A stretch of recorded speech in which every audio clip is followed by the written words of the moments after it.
La figura de Lenin emerge, un siglo después de su muerte, como parte del reservorio de la acumulación teórica en el seno del marxismo. Atajar su importancia precisa de realizar lo que Bostils denominó como un ejercicio de contramemoria, que permita distinguir el radical y productivo planteamiento del revolucionario ruso y la versión osificada y cristalizada en aparatos de poder asociada al llamado leninismo. Esta vertiente nació como una poderosa y férrea construcción ideológica en el seno de los debates sobre la sucesión del poder en el naciente Estado soviético. La configuración del leninismo como un dispositivo de sometimiento ideológico cruzó por igual las obras de León Trotsky, Nicolás Bukharin, Georgi Zinoviev y, por supuesto, de quien pasaría como el gran artífice de su codificación, José Stalin. El leninismo se convirtió en una fuente de legitimidad en la búsqueda por el poder. A pesar de sus notables discordancias, estas figuras asumieron que Lenin era el máximo exponente del, cito, marxismo de nuestra época. Fin de la cita. El leninismo, a diferencia de la obra teórico-práctica de Lenin, edifica un conjunto de nociones cuya perseverancia ha limitado la capacidad de acción. Por ejemplo, que el Capital de Marx expresaba la comprensión del capitalismo de la libre concurrencia, en tanto que la fase contemporánea sería la del imperialismo, condenando al primero a ser un retrato de la época victoriana. En sentido opuesto, en América Latina se desataron apropiaciones y usos de Lenin muy diversos a partir de la Revolución cubana, prueba de lo que Luis Althusser denominó como una incorregible imaginación. A partir de diversas estrategias se le dio seguimiento a la semilla plantada por el líder ruso.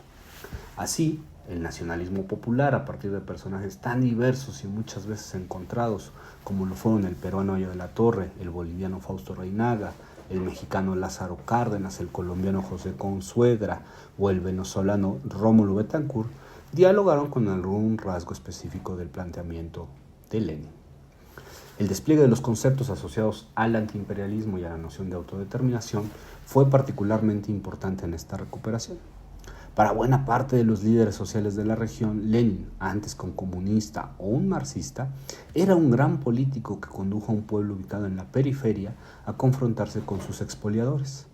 Era también un instructor y pedagogo de las mayorías, un férreo y disciplinado organizador, y sobre todo el adalid de la lucha contra el imperialismo y la civilización del despojo. Los segmentos más izquierdizantes del nacionalismo revolucionario evidencian este contacto permanente con Lenin. En el campo marxista la cuestión se fue aplazando. La pesada losa de la figura heredada por Stalin y la nada despreciable, en términos tanto simbólicos como materiales, victoria soviética sobre el fascismo, parecía haber alejado a Lenin de la primera línea durante las décadas de 1940 y 50. Sin embargo, Lenin fue recuperado como un potente motivo de renovación teórica, esta vez para los latinoamericanos que adoptaban el socialismo como eje central de su acción. Cuando en 1959 Fidel Castro y los guerrilleros cubanos iniciaron un nuevo ciclo de la revolución latinoamericana, el francés Regis Debray calificó la experiencia caribeña como un leninismo impaciente. Después de la revolución cubana, surgieron los esfuerzos de aventurar un Lenin que permitiera trazar líneas de demarcación en el espacio teórico y político, más adecuadas para la coyuntura que se abría. De la mano de autores como el filósofo venezolano J.R. Núñez Tenorio, en Lenin la Revolución, el venezolano alemán Heinz Rudolf Sonntag en Marx y Lenin acerca de la sociología de la revolución, del uruguayo Rodney Arizmendi en su Lenin y la Revolución en América Latina, nos acercamos a un instrumental teórico que buscaba captar las categorías más adecuadas para analizar la coyuntura y las relaciones de fuerzas. Este esfuerzo tuvo un momento significativo en la obra de Carlos Cerda, que en el leninismo y la victoria popular analizó el triunfo de Salvador Allende desde las categorías entregadas por el dirigente revolucionario. Lenin fungió como un revulsivo frente a la esclerosis de quienes pensaban al marxismo como una filosofía de la historia, mostrando que a este le importó más, y ese fue su aporte, las dinámicas cambiantes de la coyuntura. En otro registro, el economista mexicano Alonso Aguilar Monteverde, en su teoría leninista del imperialismo, y el venezolano Vladimir Acosta en su La teoría del desarrollo del capitalismo en Lenin, revitalizaron el análisis económico. El primero aún bajo la lógica de la teoría del capital monopolista de Estado, y el segundo sobre la base de los esquemas de reproducción del capital. todos ellos además acompañados de sugerentes lecturas realizadas en Cuba, llevadas adelante por Carlos Rafael Rodríguez, Roberto Fernández Retamar, Talia Fong y el equipo de pensamiento crítico, destacando los nombres de Fernando Martínez Heredia y el entonces escritor revolucionario, después contrarrevolucionario, Jesús Díaz. El Lenin que fue leído en La Habana mantuvo un filo antiimperialista, pero también anticolonial, mostrando que de la obra de José Martí a la del pensador ruso había un hilo de conexión. Este ciclo de la década de 1970 cerró con Adolfo Sánchez Vázquez cuando lo incluyó en su obra más importante como un teórico de la praxis, apuntalando los principales entramados problemáticos. La década de 1980 ve un decrecimiento del interés de su obra y esto se puede asociar, en cierto sentido, a la separación que hiciera gran parte de los lectores de Antonio Gramsci, en la que el italiano era más que un momento de corrección o redireccionamiento, era un teórico que sustituía a Lenin. Más allá de eso, algunas producciones significativas se dieron de la mano de Tomás Mulián en Chile, que en plena dictadura produjo Cuestiones de teoría política marxista, una crítica de Lenin, opúsculo en que se atrevió a preguntar sobre el sentido de la lectura, pregunta altuseriana, de Lenin. En tanto que Marta Harnecker, en diálogo con las guerrillas centroamericanas, produjo Lenin y la Revolución Social en América Latina, obra en la que volvió a insistir sobre las categorías fundamentales para la estrategia política y el análisis de la coyuntura.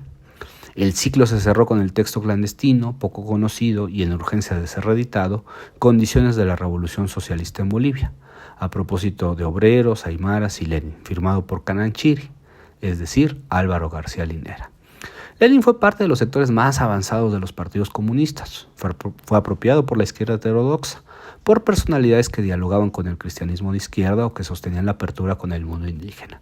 A pesar de sus múltiples divergencias, todas coincidían en que Lenin era un revulsivo que posibilitaba al marxismo latinoamericano poder enfrentar las novedosas condiciones de una coyuntura revolucionaria. En mayor o menor medida, en todos estos textos, Lenin no es ya un cúmulo de citas convertidas en manuales, sino un ejemplo de cómo pensar ante situaciones concretas, con fuerzas sociales específicas y con posibilidades de intervenir en la coyuntura. En todos se respira el aire de relación entre totalidad y política. En todos aparecían las relaciones de fuerza y debilidades como eje de la construcción política. En todos, finalmente, se hacía hincapié en la renuncia a las certezas, los apriorismos o la confianza en las necesidades de la historia.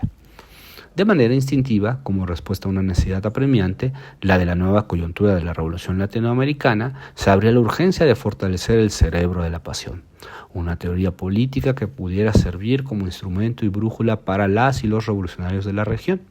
Las lecciones que Lenin aportaba servían no porque en América Latina fuera parecida a la Rusia de inicios de siglo, no porque Lenin fuese infalible, sino porque a lo largo de sus intervenciones mostraba la potencia de pensar la política sin las garantías de la filosofía de la historia. Si no existía garantía, ni última instancia ni provincialismo, era necesario tomar en serio a Lenin en su emplazamiento metodológico, análisis concreto de la situación concreta. ¿Cómo podemos evaluar hoy, tan lejos de aquellos intentos, los aportes que Lenin brindó al marxismo latinoamericano? Parecieran ser dos los más importantes. El primero, que la política es ante todo una cuestión de temporalidad y que la táctica y los métodos de lucha se encuentran subordinados a esa temporalidad de la política.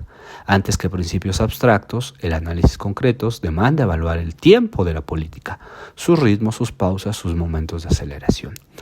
El segundo es que esas temporalidades demandaban que la política se pensara como una aritmética de fuerzas y debilidades, y que en ella los números no siempre contaban igual, es decir, que no se trataba de acumulación numérica sin más. La pura aglomeración de adhesiones, sin dirección y organización, es inútil. La acumulación sin un momento para la intervención es un desperdicio. Lenin brindó elementos sustanciales para abandonar el providencialismo de la secta de iluminados, la filosofía de la historia que versaba sobre necesidades, la idea de clases con misiones colocadas por los teóricos. Su teoría política era, por principio, de mayorías participantes y por tanto sumaba el caudal que fortalecía la relación entre democracia y socialismo. El Lenin, leído en América Latina durante la segunda mitad del siglo XX, respondió a las necesidades de un tiempo del que aún podemos aprender algunas cuestiones.